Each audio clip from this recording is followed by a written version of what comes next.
Hey there. So I just made the 4-Hour Chef video. If you haven't seen that, you can go back and watch it. It's interesting and fun. And I wanted to talk a little bit about the 4-Hour Workweek, which is another book I read and then never wrote a review for, which I realized I should have done. It is the book which I have...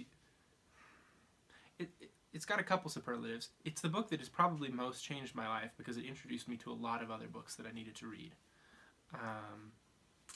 And it is probably also the book that I've used least of. You know, like books often, like you learn a couple things that are useful and you really apply them in your life. 4-Hour Workweek. I think what is interesting about it is that it's almost completely useless if you don't work in an office. If you work in an office, like a cubicle situation, very useful book. And in fact, one of my friends, Steve Cruz, just applied some things from the book like last week and told me about it. But I don't work in an office, so I haven't really used any of the tactics laid out in this book. But the idea is just prioritize your time, and here are some tips and tricks to do that. And the way it's written just makes you think about your life differently.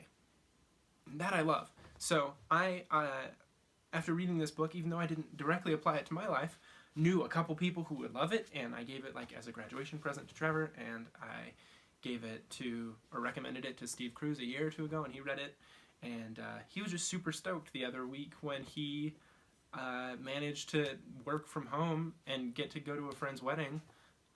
Even though his boss needed him to be at work, he managed to make it all happen, and now he's going to be able to work from home whenever he wants, even though he has a cubicle job. So that's cool. So it's really useful if you work in an office and you don't want to be in the office every day.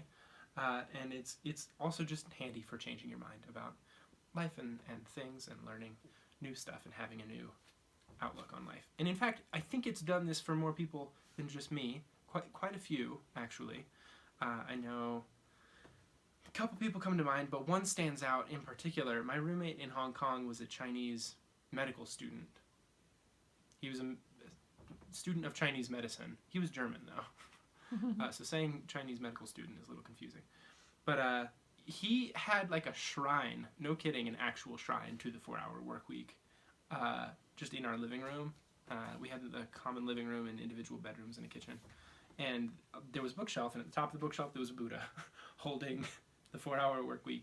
And I think that's a pretty good description of how important it is. Even if you don't apply it directly, it's just a great jumping off point for getting into entrepreneurial optimization sort of mindsets. So if you haven't already, check it out.